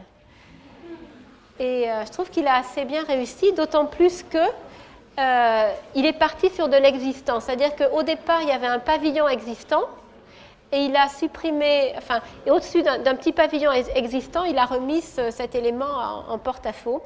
Et pour être allé dedans, je ne vais pas vous la montrer en détail, mais pour être allé dedans, je peux vous dire qu'elle est vraiment très chouette. Donc, qu'est-ce que c'est que le développement local? En fait, il faut quitter le cercle vicieux dans lequel nous sommes actuellement pour rentrer dans un cercle vertueux. C'est-à-dire, le développement local, c'est dégagement de ressources, mobilisation des énergies, amélioration du cadre de vie, un territoire plus attractif, c'est-à-dire que le développement local et la protection de l'environnement peuvent créer ce cercle-là. Alors, dans le cadre du développement local d'une région forestière, on pense bien sûr au bois énergie. C'est ce qu'ils ont fait dans le Vorarlberg, puisque ça, c'est un des créateurs de la première centrale à bois du Vorarlberg, que vous voyez ici. Elle a été créée il y a une dizaine d'années à Eck, une petite commune du Bregenzer Wald. Donc, il y a 20 agriculteurs qui avaient aussi des propriétés forestières qui se sont mis ensemble et qui ont créé une centrale au bois privée qui alimente les bâtiments publics et d'autres bâtiments de la ville grâce à un réseau de chaleur. Il y a 96 communes dans le Vorarlberg et il y a déjà plus de 100 centrales de chauffage au bois, quelques-unes privées et les autres, pratiquement chaque commune a son réseau de chaleur à partir de bois. Il y a aussi des agriculteurs un agriculteur tout seul qui fait une centrale plus au bois là, mais à la biomasse, enfin bois et biomasse. La filière bois du Vorarlberg, elle est vraiment entraînée par une association qui s'appelle Holzbaukunst. Et cette association a développé, dès le milieu des années 90, une triple stratégie. Sa stratégie, c'est de combiner la valorisation des constructions grâce à un prix qui s'appelle le Holzbaupreis, un prix qui est remis tous les 2 ans, grâce à l'amélioration des compétences des artisans par un programme à la fois de formation continue pour les apprentis et de formation initiale pour les apprentis, complémentaire de ce qui se fait dans les centres d'apprentissage, et une formation continue qui s'appelle Holzbau Zukunft, c'est-à-dire qu'il y a une formation vraiment pour pour les apprentis, pour les ouvriers, pour les compagnons, pour les maîtres, pour les chefs d'entreprise, et puis un travail de lobbying et de communication très, très soigné. Les chiffres parlent d'eux-mêmes.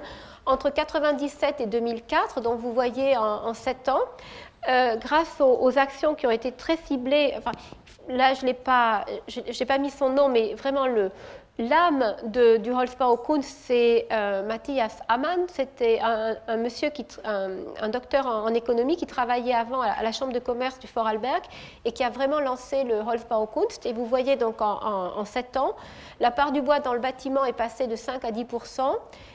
Il y a eu plus 700 à 900 employés dans l'artisanat du bois. Le Vorarlberg, c'est quand même que 350 000 habitants. Donc, ça veut dire que ça a attiré énormément de jeunes, surtout dans les professions du bois, plus 20 pour 7 ans. C'est quand même des chiffres qui font rêver. Et ça, c'est un bâtiment que je trouve magnifique. C'était un bâtiment existant qui a été rénové et avec un agrandissement. Et c'est un groupe de gens privés qui ont décidé de faire ce projet. Donc il y a Stéphane Marté qui est architecte, il y a plusieurs artisans, un charpentier, un électricien, enfin, des gens du bâtiment essentiellement, et un médecin. Et c'est dans une petite ville, enfin non, un petit hameau de la moyenne montagne du Vorarlberg, et ils ont dit qu'ils ne voulaient pas que leurs personnes âgées doivent aller à la fin de leur vie dans une grande maison de retraite de Bregance ou de Dornbirn. Donc ils ont créé une petite unité de 8 chambres, enfin de 8 studios pour les personnes âgées de leur hameau pour qu'ils puissent rester chez eux. Et ce n'est pas plus cher que dans une grande maison de retraite, mais pour les avoir visités, je peux vous dire que chaque studio est complètement personnalisé, non seulement par rapport à sa vue, mais aussi par rapport à son aménagement. Il y en a des plus conventionnels, des plus contemporains, et c'est vraiment assez impressionnant. Alors dans le Vorarlberg, ils avaient une ressource, c'est ça, c'est le sapin blanc. C'est un sapin qui a des caractéristiques particulières, dans certains endroits même en plus sur le Pfunder. Donc là on n'est pas sur le Pfunder, mais sur le Pfunder, c'est la colline qui est au-dessus de Bregance. En plus ils sont bons, et ça je peux vous dire que dans l'école de Doren par exemple, moi j'y suis rentrée 5 ans après sa mise en service, ça sentait encore le bois. C'est très très très impressionnant, et le menuisier m'a dit oui, on savait, les arbres qu'on coupe, les sapins blancs qu'on coupe sur le Pfunderstock, ils sentent bon encore 10 ans après. Et puis il le coupe à la bonne lune, bien sûr, essentiellement les lunes du Capricorne descendantes. Enfin, il y a tout un art comme ça. Mais vous rigolez, mais dans l'équivalent des dernières nouvelles d'Alsace du Vorarlberg, donc disons les dernières nouvelles du Vorarlberg, vous avez non seulement la météo, mais vous avez aussi un petit encart chaque jour qui vous dit si c'est le bon jour pour vous couper les cheveux, enfin si c'est la bonne lune pour vous couper les cheveux, pour faire votre lessive. Alors, pour se couper les cheveux, je ne sais pas si ça marche, mais pour le bois, ça marche. Dans le Vorarlberg, ils ont aussi une tradition, ils ont la chance d'avoir eu les Baroque Baumeister. Alors, je ne sais pas si Frédéric Luckel est là, mais si Frédéric Luckel était là, il pourrait vous dire que les Baroque Baumeister du Vorarlberg sont venus construire plusieurs des églises d'Alsace. Ils sont allés aussi dans le Jura, donc au XVIIIe siècle. Ils ont vraiment eu une grande influence sur toute cette région qui entoure le lac de Constance au sens large du terme. Et cette phrase très, très belle de Otto Kapfinger résume bien l'état d'esprit que vous avez dans le Vorarlberg. Le maintien de la tradition exige la transmission de la flamme, pas la conservation des cendres. Donc ils ont su faire vivre et prolonger tout ce qui avait été créé par les Baroque Baumeister. Le sapin blanc du Vorarlberg, il était tombé en désuétude. Ça fait partie des multiples actions menées par le Holzbau-Kunst. C'était tombé en désuétude jusqu'à ce qu'un groupe d'architectes, d'ingénieurs, de scieurs et de menuisiers décide de le remettre au goût du jour. un des premiers bâtiments qu'ils ont construit tout en sapin blanc du Vorarlberg pour la structure, le bardage extérieur et l'aménagement intérieur que vous allez voir tout de suite, c'est le centre culturel et centre de secours de Hittisau. Je ne vous en dis pas plus, ça sera pour le jour où je vous ferai ma conférence sur le Vorarlberg. Voilà quand même ce que vous voyez à l'intérieur, donc le parquet, le plafond, des lattes entre lesquelles on a intégré l'éclairage artificiel, éclairage naturel toujours au-dessus du ravin. Et puis le développement local, c'est aussi le développement des bourgs ruraux. Ça, c'est Hermann Kaufmann, qui vient de gagner le premier Global Award pour l'architecture durable, donc un award international donné par des instituts d'architecture européens à un architecte qui a une approche environnementale particulièrement remarquable. Il a son prix dans ses mains, là dans ses bras, il était très, très, très fier. Donc il l'a eu entre autres pour ce bâtiment qui est le centre communal de Ludèche. Et à chaque fois, tout ce développement local se fait toujours avec les 4 piliers dont j'ai déjà parlé plusieurs fois, culturel, social, écologique et économique. Centre communal de Ludèche, c'est pareil, le détail, ça sera pour le jour où je vous ferai ma conférence sur le Vorarlberg. Retenez quand même que c'est couvert de 350 mètres carrés de cellules photovoltaïques, que ça a le label Habitat Passif et que c'est construit. Ils sont allés encore plus loin, ça a été construit aussi quelques années après le collège de Klaus, ils sont allés encore plus loin puisqu'ils n'ont que des matériaux naturels. L'isolation, c'est cellulose, laine de mouton. Pas une trace de PVC, vraiment quelque chose de très conséquent aussi au niveau du matériau. Encore un autre centre communal, puisque là, toujours en pensant au développement local, le Vorarlberg, il y a 17% de plat au bord du lac de Constance, et tout de suite après, c'est les montagnes. Donc, comme il y a déjà une très grosse majorité de la population qui est concentrée sur les 17%, ils veulent éviter qu'il y ait encore plus d'exode rural. Donc, ils essayent d'équiper vraiment les petits bourgs de la montagne, comme celui-là, le centre communal de Sulzberg. L'architecte, c'est Gerhard Gruber. Et Gerhard Gruber m'a dit, quand je l'ai interviewé, ces phrases que j'ai trouvées très, très passionnantes. Les disputes autour de l'architecture moderne sont désormais terminées. Les maîtres d'ouvrage sont intéressés et bien informés. Ils sont sensibles à nos arguments car ils pensent d'une manière rationnelle. Quand je discute avec le maire, et c'est une petite ville de 1500 habitants, j'ai parfois l'impression de dialoguer avec un confrère. Et ce qui est très impressionnant, c'est que les maîtres d'ouvrage disent au moins autant de bien de leurs architectes. Ce qui prouve qu'ils ont su trouver l'équilibre et l'intelligence collective. Pour ceux qui sont intéressés et qui parlent allemand, www.holzbaukunst.at. Et si vous ouvrez ce site, la première phrase que vous trouverez qui s'imprimera, le secret du succès des charpentiers du Vorarlberg est la symbiose entre une architecture en constant développement, des artisans du bois qui se forment en permanence et une approche écologique globale. Donc la boucle est bouclée, bois et développement durable. C'est très logique. Ça, c'est une photo que j'ai prise le jour de la dernière remise du prix de la construction en bois. C'était il y a quelques semaines à Brégances.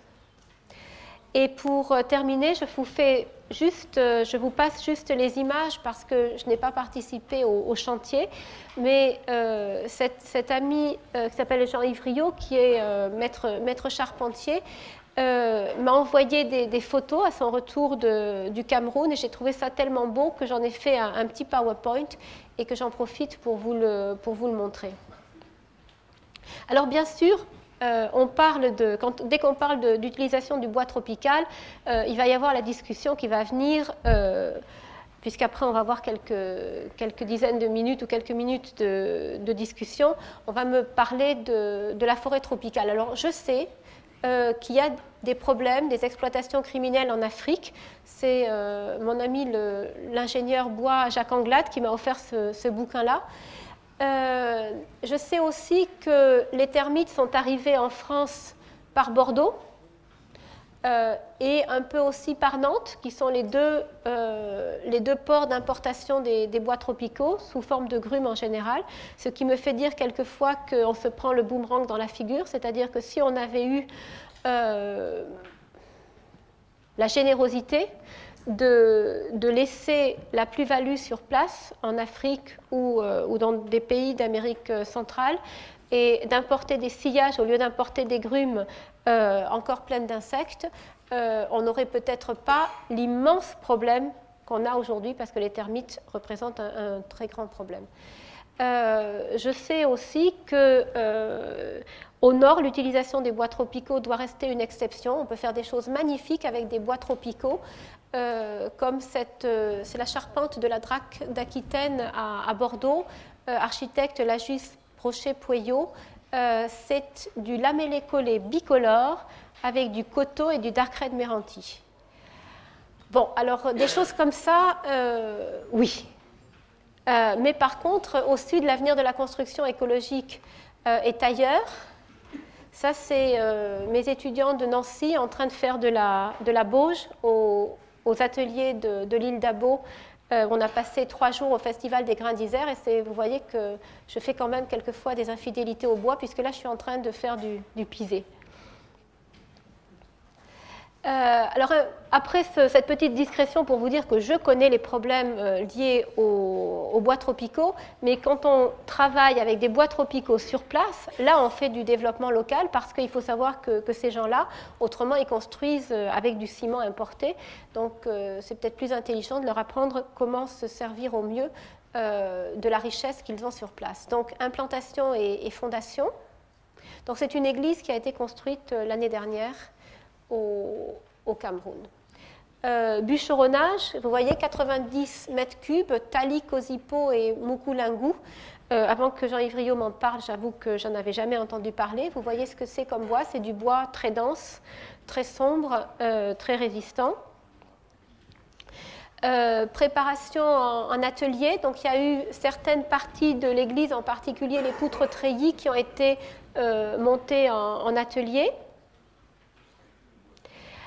La pose du premier poteau, visiblement une journée de fête. Donc ça, c'est notre ami Jean-Yves Riot en train de poser le premier poteau. Et puis, c'était une journée de fête pour tout le monde.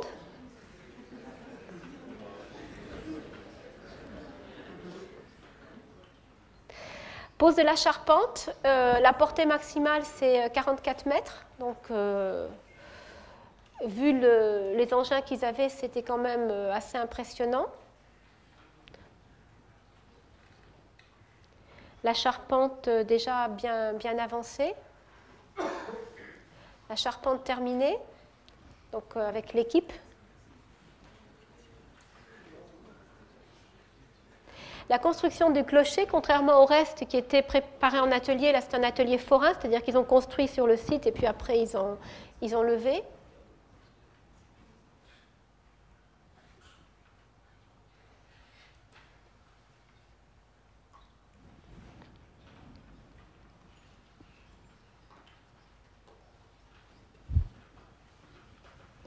On avance dans la construction. Donc vous voyez quand même des fûts assez impressionnants.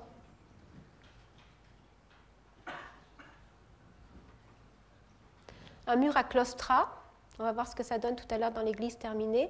Et puis aussi un mur courbe. Un mur concave qui fait quand même 174 mètres carrés sur une hauteur de 12,20 mètres. Donc, vu ce qu'ils avaient à leur disposition, c'était quand même beaucoup. Il faut quand même que je vous raconte que l'église, c'est la deuxième partie d'une belle aventure. C'est-à-dire que quand Jean-Yves Riot a été à la retraite du CNDB, il est parti... Enfin non, c'était juste avant la retraite. Je crois qu'il a passé une première fois 1 mois au Cameroun. Et là, il a aidé les gens à construire une scierie pour qu'ils puissent scier le bois pour se faire leur propre case, leur propre maison, plus en parpaing, mais en bois. Et il y était au moment de Noël et il m'a expliqué, il m'a dit, tu sais, j'ai levé au moment le soir de la messe de Noël, il est breton, donc assez catholique, et il a levé la tête vers le ciel, et il m'a dit, j'ai levé la tête vers le ciel, et puis il n'y avait pas de toit, donc je leur ai promis, quand je serai à la retraite, je reviens pour plus longtemps et je vous construis une église. Et comme il tient ses promesses, il l'a fait. Donc, il est retourné l'année suivante pour faire l'église. Donc là, vous voyez l'église terminée. avec de beaux détails d'assemblage, mais ça ne suffisait pas de terminer l'église.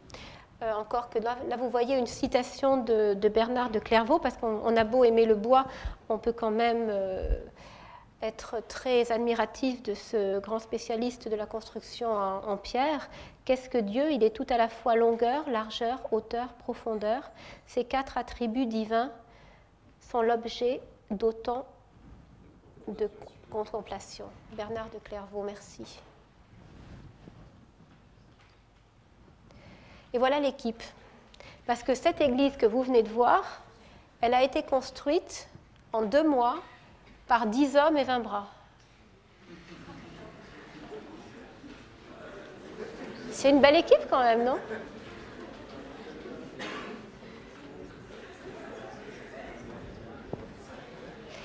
Et comme ça ne suffit pas, eh bien en avril 2006, l'église était terminée, mais en automne, Jean-Yves Riot est reparti.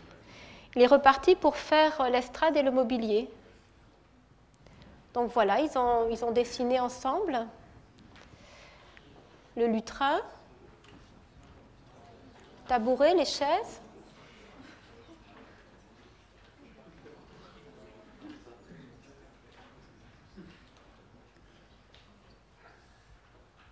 Et voilà le résultat. 20 bras. 20 bras et beaucoup d'engagement quand même, et aussi beaucoup de talent.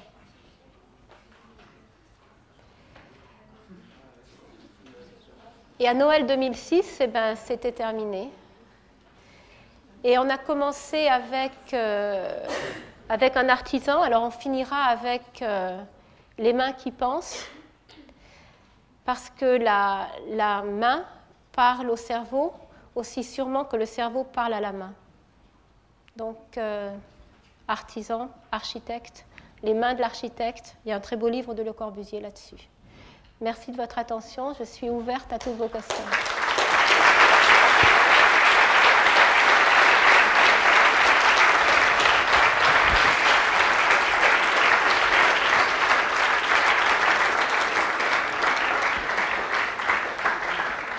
Merci.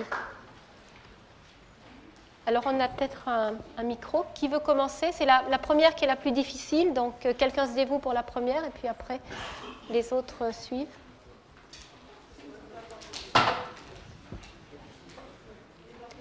Je ne sais pas où est le micro. Est allé chercher?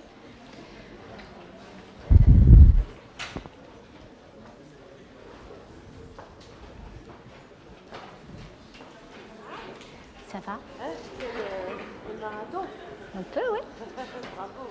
Très, très bien. Merci pour Jean-Yves et merci pour nous. On nous offre ça. En tout cas, je l'ai fait pour vous. Tu vois, il y a plein de photos que je n'avais jamais montrées encore. Ouais.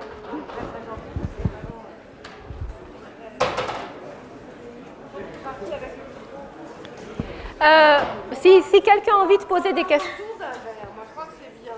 Comme vous voulez. Il y a quelques...